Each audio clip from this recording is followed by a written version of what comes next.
Kristiyano tayong lahat. Lahat naman tayo magkakarating sa langit. O, di ba? So yes, sabihin na natin tama yung kanyang theology. Hindi naman mawawala ang kaligtasan. Okay?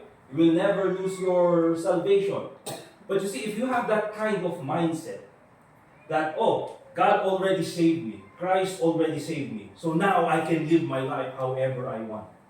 You see, that's not the right kind of mindset na dapat nasa isang Kristiyano. You see, if you realize that Christ has saved you, if you realize that God gave His Son for you, and then Christ sacrificed His life for you, if you have the right mindset, at tama yung pananaw mo sa when it comes to Bible, and hindi lang yan kung meron kang utang na loob, okay?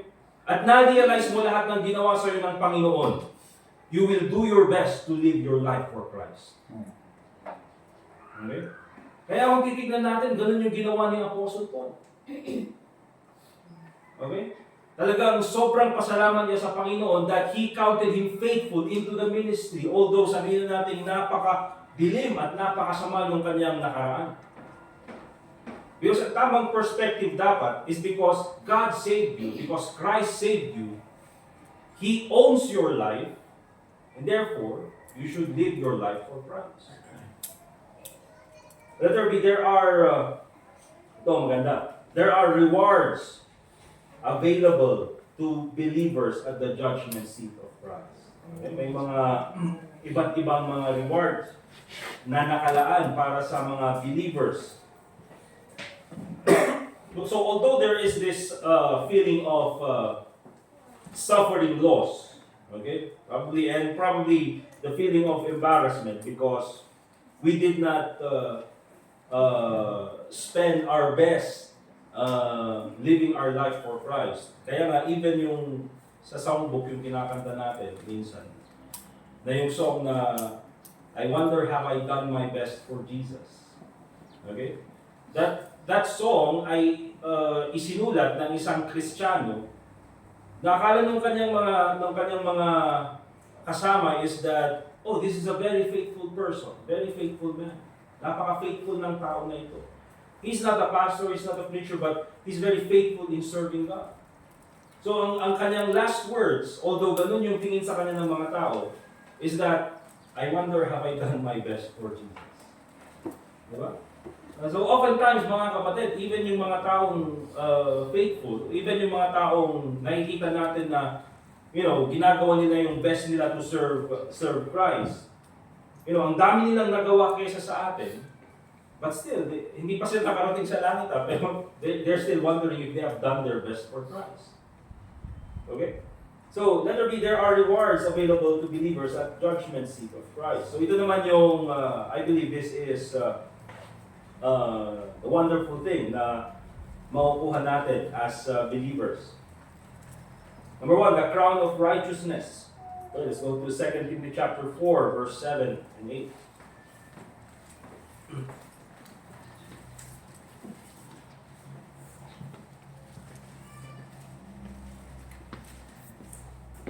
Second Timothy chapter 4 and verse 7.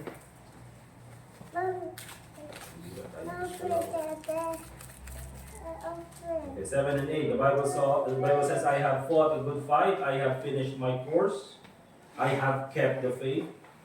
Henceforth, sabi ni Apostle Paul, there is laid up for me a crown of righteousness, which the Lord, the righteous judge, shall give me at that day. And not to me only.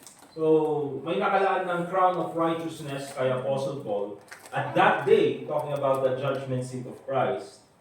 Okay, siya rin nga yung nagsulat ng 1 Corinthians chapter 3. Okay? At hindi lang sa kanya, hindi lang si Apostle Paul ang mabibigyan ng crown of righteousness. But sabi niya kanyan, unto all them also that love His appearing. So, ito yung mga tao na may desire that even though in times of difficulties, in times of great persecution, katulad nung nangyayari kay Apostle Paul, remember during this time he was in house arrest and he was sentenced to death. though according to tradition. Okay? But meron yung mga tao that despite the great difficulty, despite the great persecution, you see, they find comfort knowing that there will come a time that they will see the Lord Jesus Christ. Di ba? Di ba minsan meron yung mga tao na ganun yung pakiramdam. Especially pag hindi mo na alam yung gagawin. You don't know what else to do. You get tired of what's happening around the world. You get tired of looking at the wickedness na nangyayari sa buong mundo. And then sometimes you desire na, Panginoon, bumalik ka na lang. Di ba? Panginoon, sana bumalik ka na ngayon. So meron yung ganung feeling. Bakit? Because you would rather be in the presence of the Lord Jesus Christ than to be in this world. Alright? So meron yung mga ganitong klaseng tao, and even Kristiyano, that they love the appearing of Christ. Nandiyan rin naman yung crown of life. In sa Revelation chapter 2 na lang, Revelation chapter 2 verse 10.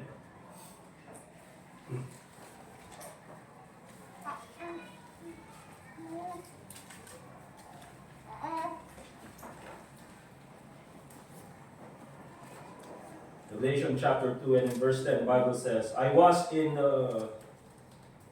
verse 10, For fear none of those things which thou shalt suffer. Behold, the devil shall cast some of you into prison, that ye may be tried, and ye shall have tribulation 10 days. Be thou faithful unto death, and I will give thee a crown of life. Okay? So, pag sinabi natin crown of life, ito naman yung mga faithful unto death. Now, I don't think, mga kapatid, that in order for you to have a crown of life, that pag sinabi kasi natin faithful unto death, ang alam natin is that they were martyred because of their faith. They were killed because of their faith. Okay, and probably that gives so much great sabihin nating reflection on how faithful that person is. Okay? Kung yung tao na yun, kung yung Kristiyano na yun, he is willing to sacrifice his life for his faith. Okay? But also, I believe when we say faithful unto death, it doesn't mean that they will kill you for your faith. I also believe that being faithful until the day you die. Okay? Na kahit na ang tagal-tagal mo ng Kristiyano, di ba? Ang dami mo nang nagawa para sa Panginoon, ikaw ay sabihin nating hindi na kasing lakas tulad ng dati, but still, you are faithfully serving the Lord Jesus Christ until even the day that you die. I believe, mga kapatid, that is also considered faithful unto death. Okay? So pag sinabi natin faithful unto death, hindi lang yan yung pag-offer, pag-sacrifice ng buhay para lang you will be martyred because of your faith. But I believe this is when it comes to our consistency in service. Na hindi lang tayo nagsimula na faithful, but also namatay tayo na faithful. Faithful unto death. Crown of life. Nandiyan naman yung incorruptible crown. Okay? This crown is given to those who have not fallen away from the faith and have maintained a testimony of Jesus Christ to others, by being temperate or moderate in all physical, spiritual, and mental matters of life. Yan naman yung binanggit ni Apostle Paul. That's why sabi niya ganyan, siya ay naninilbihan. That's why he is running the race. He's not doing it for nothing. He is doing it in order to obtain a reward.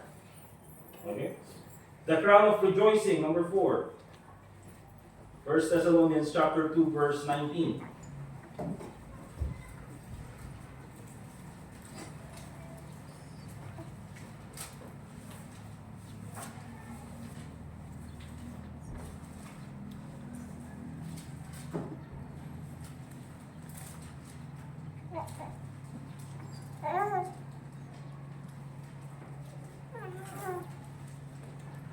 First Thessalonians chapter 2, verse 19.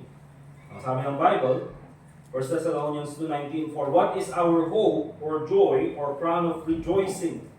Are not even ye in the presence of our Lord Jesus Christ at His coming? Okay? So pag sinabi natin crown of rejoicing, ano ba itong nagbibigay talaga ng joy? According kay Apostle Paul, pag nakikita niya itong mga tao na kanyang to whom he ministered to whom he shared the gospel to, and nakikita niya that they are also serving God, that they are also worshiping the Lord Jesus Christ, nakikita niya yung pagbabago sa kanilang buhay. Sabi ni Apostle Paul, kayo, yung aking crown of rejoicing. Okay? And I believe, mga kapatid, yung mga taong nadala natin sa Panginoon, they also have this equivalent reward pagdating natin sa langit. And also we have this crown of glory. Okay? I don't know, sabi nga sa Bible, given to them who shepherd or pastor people.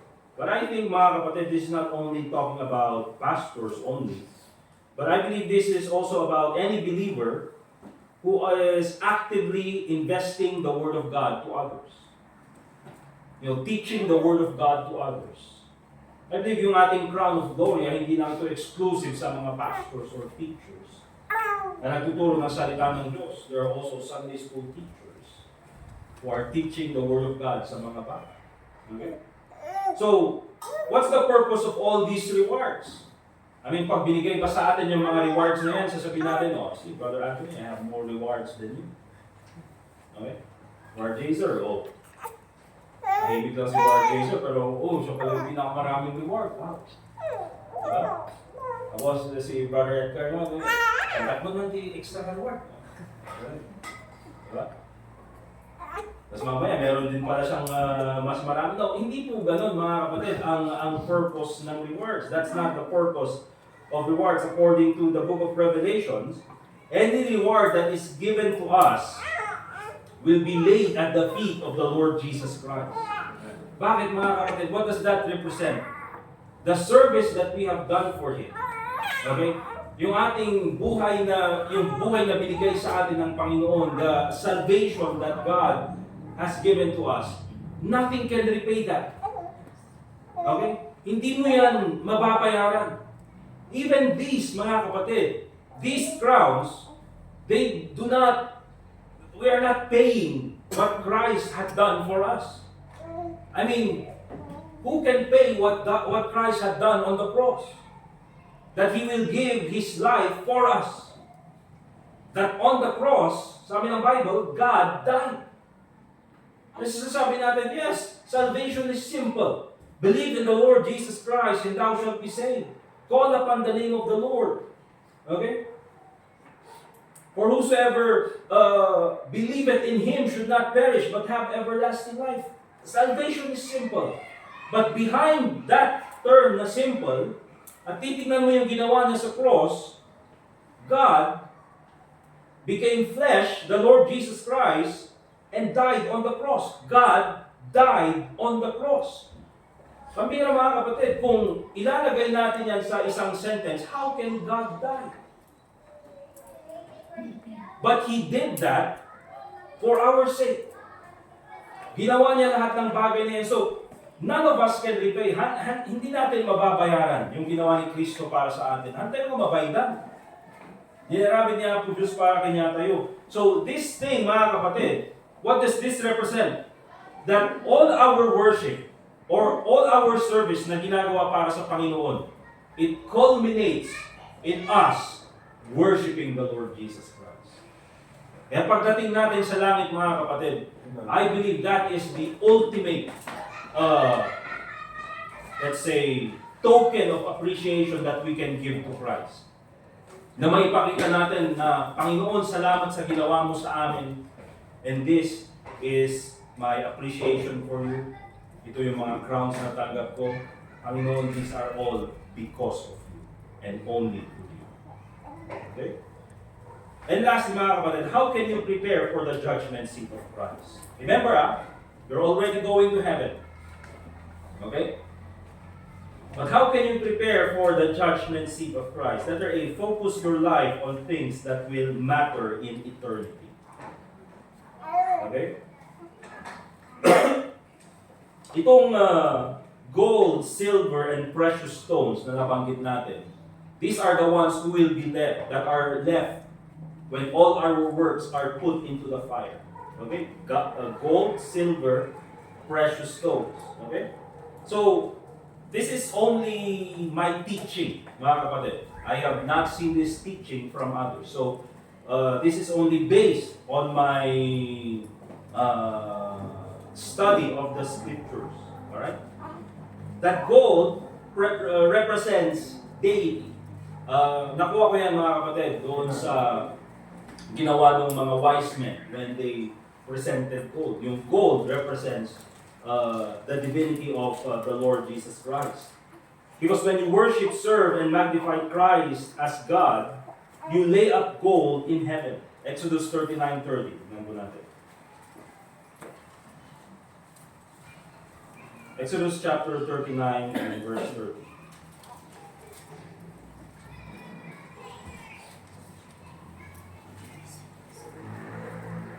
Bible says, and they made the plate of the holy crown of pure gold. Ito yung damit ng mga high priest and yung mga priests.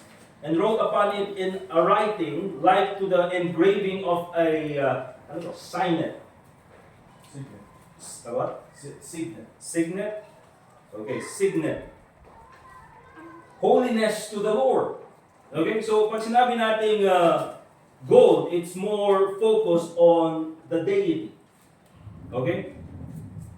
So, yung mga gold na marireceive natin, again, that is our worship and service to Christ as God. Also, yung silver naman, it represents redemption. Zechariah chapter 11, verse 10. Amen. Zechariah chapter 11.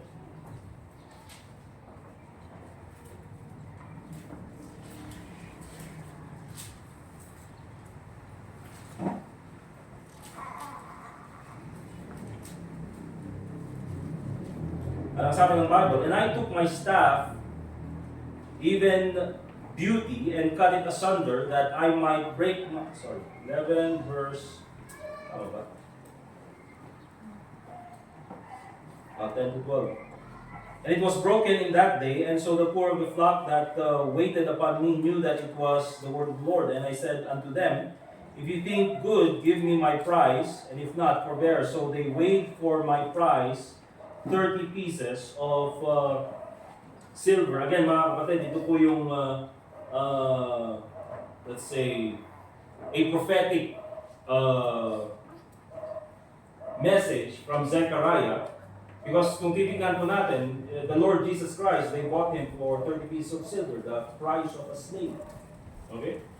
So pag sinabi natin silver, this is talking about redemption. When you tell another person about the price that Jesus paid for them, you lay up silver in heaven. Pag precious stones naman, mga kapatid, this represents the souls of men and women.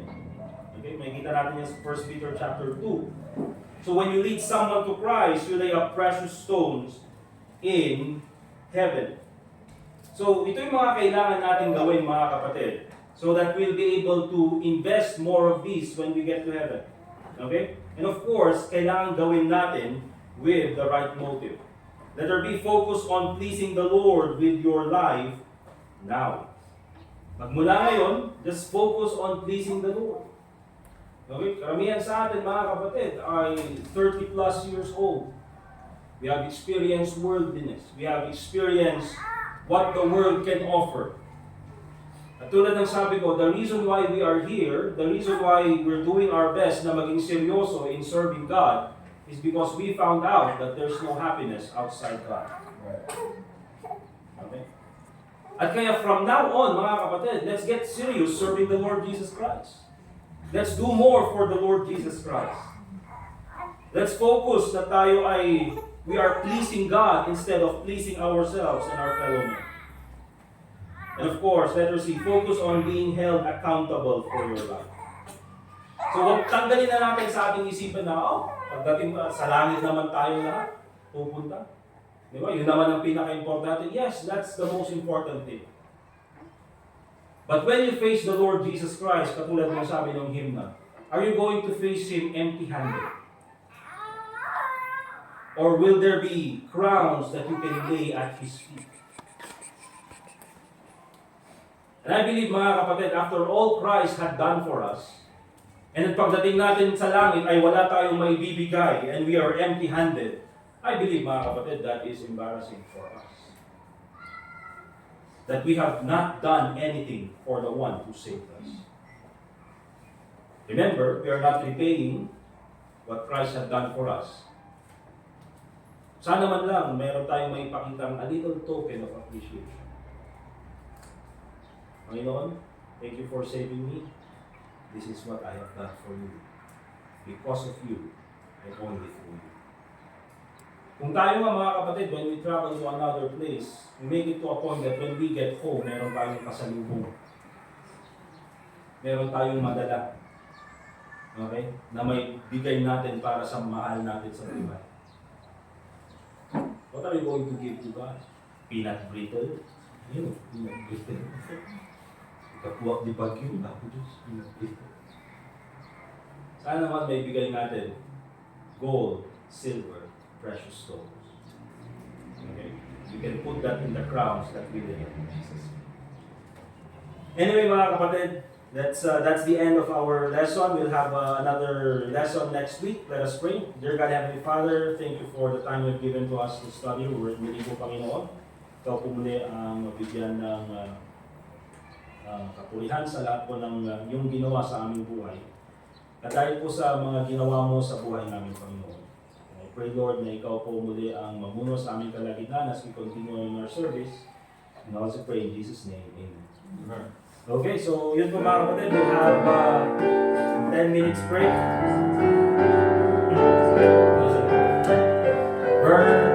Sir, babalik na ito. Ay, pili ka rin ito eh. Pili ka rin.